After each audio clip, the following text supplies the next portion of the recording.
Ladies and gentlemen, I hope you're fine wherever you are. I'm also okay. I'm actually recording on the go, as you can see. It is my hope that the quality is acceptable and, of course, that the audio is something you can work with. Today, I want us to talk about JB Muturi. JB Muturi, in my opinion, is a classical example of what happens when a politician overestimates his or her influence. See, Muturi got into parliament sometimes in the 90s when there was a by-election in the former Siakago constituency. And he was an MP for a while, but in 2007, Muturi lost the seat. And he tried to vie in 2013 on TNA, the very popular TNA then, and he still lost to somebody who was vying on APK. But it tells you that Muturi had lost touch with the people because he lost in 2007, and when he tried in 2013 on a very popular party, he still lost that election. So that is what happened to Muturi. But then, as fate would have it, Muturi still got a chance to be the Speaker of the National Assembly for 10 years. Yes, I'm talking of 10 good years, thanks to his relationship with one Uhuru Kenyatta, who then was president. So he became Speaker. In the tail end of Uhuru's regime, Muturi dumped Uhuru Kenyatta for one William Ruto. In fact, he joined William Ruto as the party leader of DP. Muturi joined William Ruto and helped form the Kenya Kwanza coalition. William Ruto had promised that should they win, irrespective of what Muturi brings on the table, he would be the Attorney General of the Republic. A promise that William Ruto kept, if you can remember. The challenge is, ladies and gentlemen, is that Muturi, once he got into power, decided to overestimate his value. He thought that being a party leader in itself was enough, that you didn't need real influence on the ground. You just needed to be a party leader and have a say. So at some times he decided now to start contradicting the president and, of course, also becoming very deliberate in trying to sabotage. The president was now losing cases at the judiciary, left and right, and you are wondering what is happening. It is said that Muturi was having what you would call Mugomo Baridi. So in this Mugomo Baridi, he didn't care whether the government was winning the cases or not, because in some cases he had not been consulted or he had not been properly briefed, things like that. Things got worse when the so-called Gen Zs were on the street and trying to overthrow Ruto. It happened that one of the so-called Gen Zs, I think is 40 years and above, but this is Kenya, you can be a Gen Z whether you are 80 years. So this kid, this Muturi's son, is one of the people who are leading the anti-Ruto demos. And I think he was arrested and then released. A lot of drama here and there. But those drama didn't go well with Muturi. So Muturi's rebellion only got worse. He became now a serious rebelled with William Ruto, and now started criticizing the government from within. What William Ruto did was patient. He allowed Muturi to continue even as a minister of public service for a while, but Muturi could not back down. He now started absconding cabinet meetings. He started making a lot of demands, calling press conferences to attack his boss, or to contradict the position of the cabinet, a cabinet that he was not even attending. And he said there is nothing William Ruto could do. So what did William Ruto do? Having given him a lot of time to reflect and decide whether he wanted to work with him or not, and William Ruto having realized that this is not somebody we can work with, he's decided, his mind is made up the way Rigathi Gachagwa's mind was made up. It was time now for William Ruto not just to relieve him of his duty, but to teach him one very important lesson in politics, that you should never overestimate your value. And that, ladies and gentlemen, is what I want to share with you, how William Ruto tamed or finally humbled one JB Muturi. If you're getting value from our videos, I would request that you consider subscribing to the channel and also share this particular video with your friends. Ladies and gentlemen, what William Ruto did was very strategic. At the initial stage, some people didn't see sense in it, but it made sense after all. What he did, he looked at JB Muturi. JB Muturi comes from Embu, to be specific, Mbeere North. The MP for Mbeere North was one Ruku. So this Ruku was the only DP MP. So DP was a parliamentary party courtesy of that Ruku from Mbeere North. What William Ruto did was very simple. He picked Ruku, nominated him into cabinet, and not just nominated him into cabinet, he actually replaced Muturi with Ruku. Yes, you are the DP party leader. I am replacing you with a DP MP. And by doing so, I'm creating a by-election deliberately in your own backyard. So the only DP MP that existed was Ruku.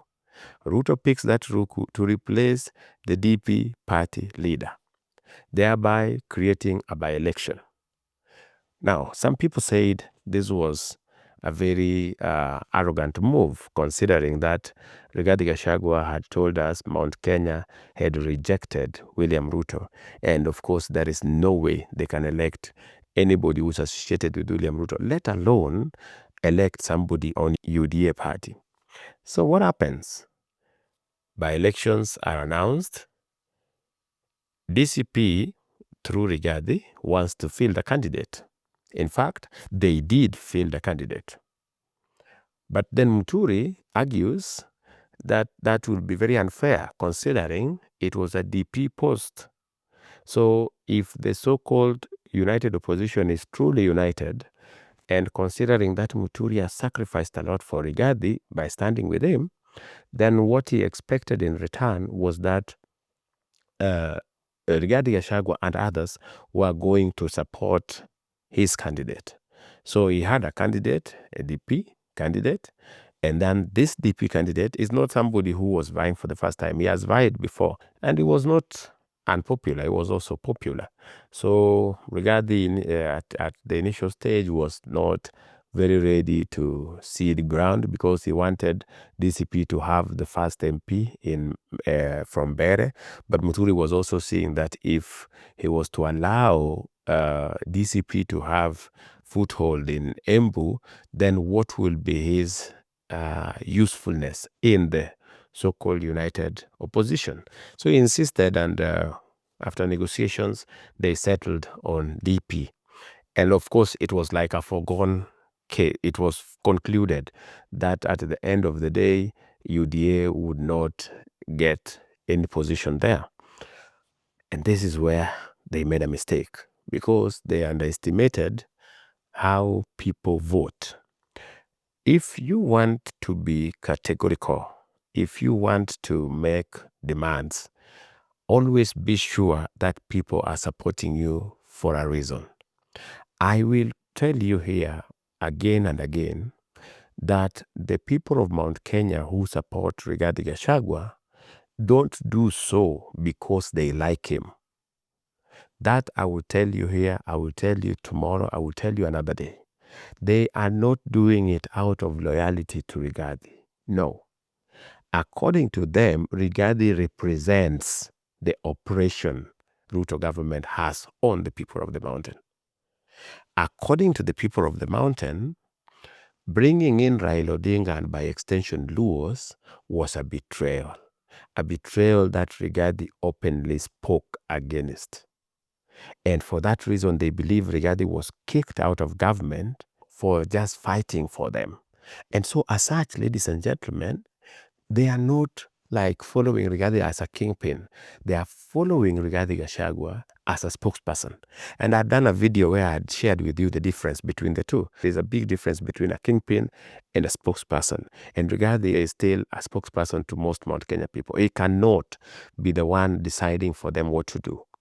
And that is something they never took into consideration, because Rigathi assumed that he was literally a kingpin, meaning he could decide what happens and how it happens.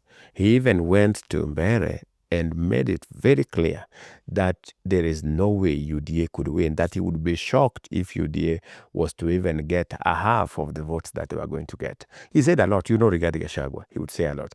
Muturi, on the other side, was so angry at Ruto that he would even call him Garcia in a rally. He would be so infuriated and angry at William Ruto. You could see the bitterness. He was like, he fired me because I did this and this. I was fighting for my people. You wonder where. But that is beside the point.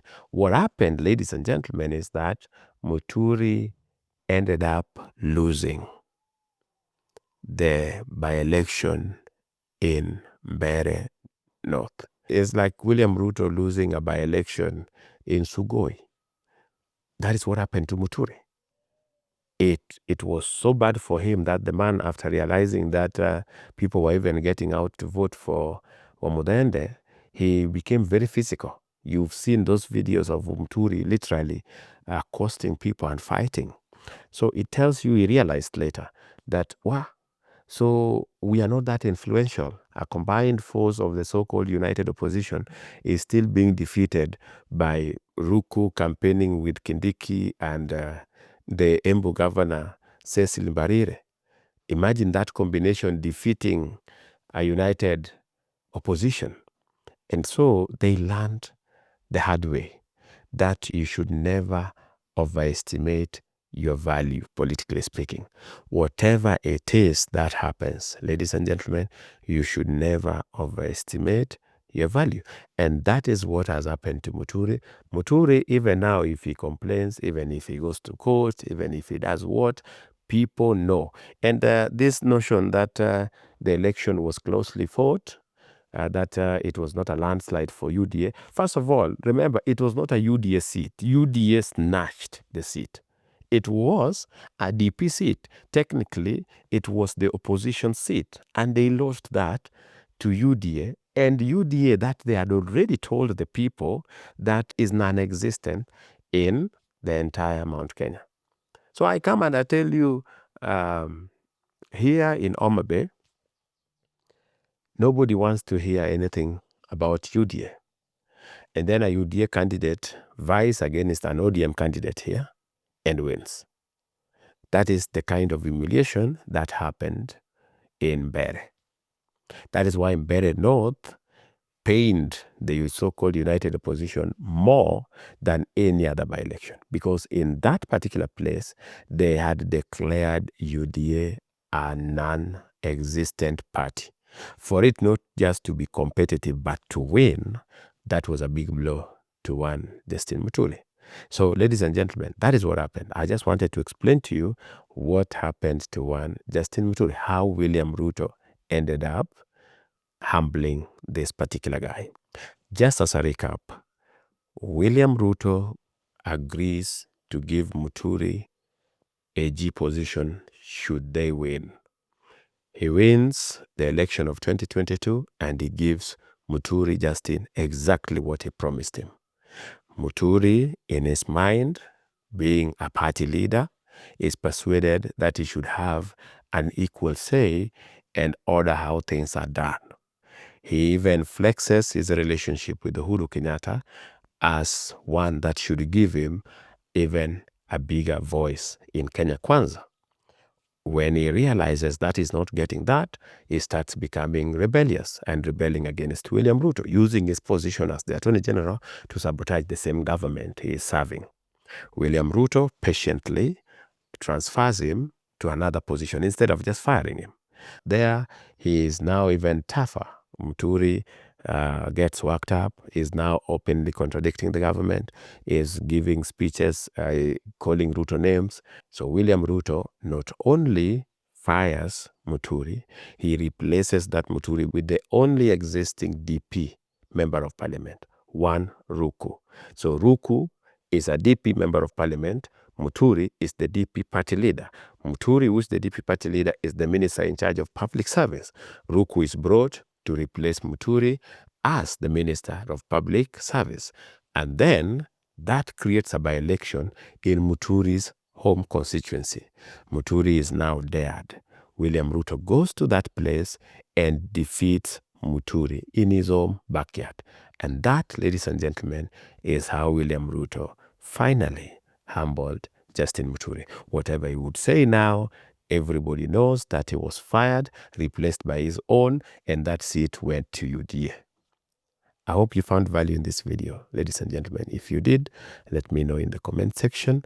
And don't forget to subscribe to the channel and share this video with your friends. Otherwise, ladies and gentlemen, in case you are interested in knowing who exactly is the biggest loser in the just concluded by-elections, watch this video.